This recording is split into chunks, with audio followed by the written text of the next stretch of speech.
एक पुरानी कहावत है जो हमने कई बार सुनी है कि जो लोग इतिहास नहीं जानते वे इसे दोहराते हैं। यह कहावत पहले भी सही थी, आज भी और आने वाली पीढ़ियों के लिए भी सही साबित होगी। इसलिए इतिहास को जानना हमारे लिए बहुत महत्वपूर्ण है। इतिहास के न सिर्फ बड़े नाम और तारीखें बल्कि छोटी छोटी घटनाओं को भी जानना उतना ही जरूरी है जितना बड़ी घटनाओं को जानना, ताकि हम उन गलतियों को ना दोहराए जो गलतियां हमारे पूर्वजों ने दोहराई थी। जैसे क्या आपको पता है कि हिटलर, मुसोलिनी और स्टालिन को किस विश्व शांति अवार्ड के लिए नॉमिनेट किया गया था? विश्व शांति अवार्ड, आपने ठीक सुना। और दुनिया के सबसे लोकप्रिय चित्रकार ऑडबर्न ने अपने चित्र कैसे बनाए थे?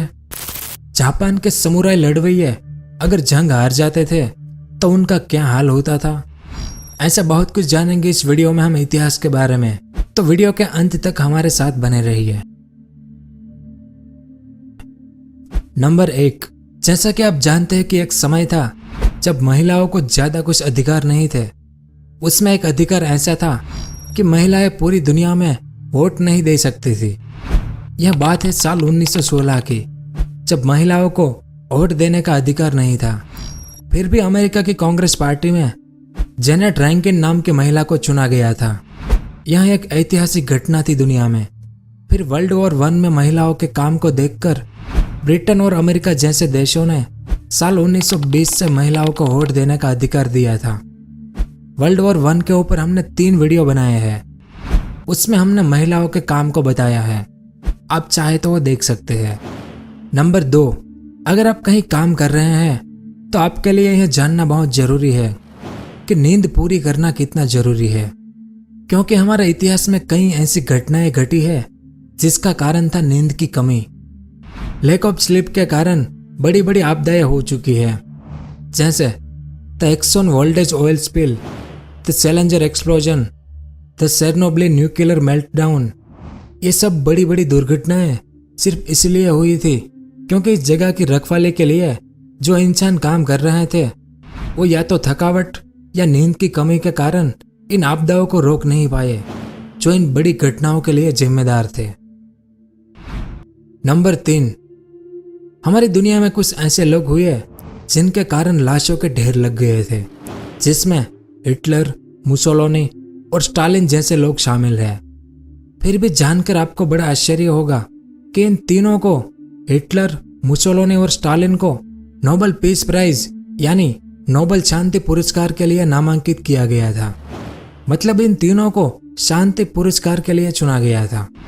लेकिन इनमें से कोई भी शांतिपूर्ण पुरुष कहा जाए इस बात की दूर दूर तक कोई संभावना नहीं थी।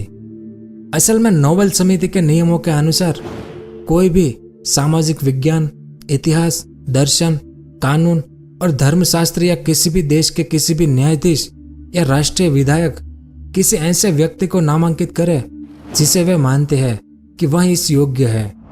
लेकिन मैं और आप सब तो यह जानते हैं कि असल में ये तीनों, हिटलर, मुसोलिनी और स्टालिन, कौन थे। Number 4, John James Audubon. अगर आप एक आर्टिस्ट या पेंटर है तो आपने इनका नाम जरूर सुना होगा, क्योंकि ऑडोबर्न ऐसे चित्रकार थे जिन्होंने पक्षियों की ऐसी पेंटिंग बनाई थी जो दुनिया भर में लोकप्रिय हो गई। जैसे इन पेंटिंग को आप देख सकते हैं, है ना सब कमाल की पेंटिंग्स। इसलिए दुनिया ने इस ऑडोबर्न को एक महान चित्रकार बना दिया। लेकिन ऑडोबर्न ने ये जो पक्षियों के चित्र बनाए थे वो कैसे बने थे, यह जानकर आपको बड़ी हैरानी होगी कि कैसा पागल आदमी था ये। क्योंकि ऑडोबर्न जिन पक्षियों का चित्र बनाता था उसे पहले वो उस पक्षी को मार देता था, फिर उस मरे हुए पक्षी को एक सही पोज में बिठाकर उसका चित्र बनाता था। और कई लोग कहते हैं कि ऑडोबर्न ने न जाने कितने पक्षियों को मारकर अपने चित्र बनाए थे। फिर भी दुनिया इसे एक महान चित्रकार समझती है, जो एक शर्म की बात है। नंबर 5, इस इमेज को जरा गौर से देखिए और आपको क्या लगता है वो नीचे कमेंट करके बताएं। यह इमेज है आज से करीबन 100 साल पहले की, और इसमें जो वाइसरॉय का बॉक्स है वो एक सिगरेट का बॉक्स है, और ये जो सफेद कपड़ों में आदमी है वो एक डॉक्टर है। मतलब ये कि जैसे आज के समय में हमारे डॉक्टर किसी साबुन या दवाई की मार्केटिंग करते हैं, वैसे ही 1900 के शुरुआती दशकों में डॉक्टर तंबाकू कंपनियों का प्रचार करते थे। है ना मजेदार? क्योंकि खुद डॉक्टर ही तंबाकू का सेवन करने के लिए लोगों को उकसाते थे। नंबर 6, एस्टेक मंदिर की इमेज या वीडियो आपने जरूर देखा होगा, जो मैक्सिको के एक प्राचीन सभ्यता ने बनाया था। लेकिन इस मंदिर के निर्माण में तकरीबन 20,000 लोग मारे गए थे, ऐसा इतिहासकार बताते हैं। असल में 13वीं सदी में इस मंदिर का निर्माण हुआ था, जो पूरा पत्थरों से बनाया गया है, और इन पत्थरों के गिरने के कारण मंदिर बनने की शुरुआत से लेकर पूरा होने तक करीब 20,000 लोग मारे गए थे। नंबर 7, हॉलीवुड में कई ऐसी फिल्में बनी हैं जिसमें जापान के सबसे ताकतवर लड़वैया बताए गए हैं, जिसे समुराई योद्धा कहा जाता है। अब फिल्में तो आज के इंसानों की बस एक कल्पना मात्र होती है, लेकिन असल में अगर जापानी समुराई योद्धा कोई लड़ाई हार जाता था या फिर पकड़ा जाता था, तो उसे कैद या कोई सजा नहीं होती थी, बल्कि सम्मानजनक रूप से मरने का मौका दिया जाता था। उस समय जापान में एक रस्म का रिवाज था जिसका नाम सेपोकु रस्म था। इस रस्म के तहत वो समुराई योद्धा अपने हाथों से अपनी हथेलियों को चीरकर शरीर से अलग कर देता था, ताकि वो सम्मान के साथ मौत को गले लगा सके। भला ये किस तरह का सम्मान। नंबर 8, हम सब अब्राहम लिंकन को जानते हैं, सिर्फ इसलिए क्योंकि वे एक अच्छे और नेक नेता थे।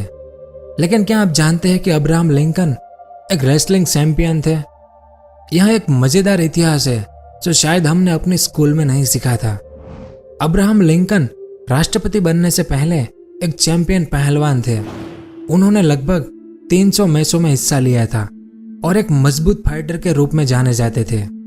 क्योंकि 6 फीट 4 इंच हाइट थी उनकी, इसलिए उन्हें ज्यादा चोट भी नहीं लगती थी। नंबर 9, आपने पागल पति या पागल पत्नी की कहानियां तो बहुत सुनी होगी।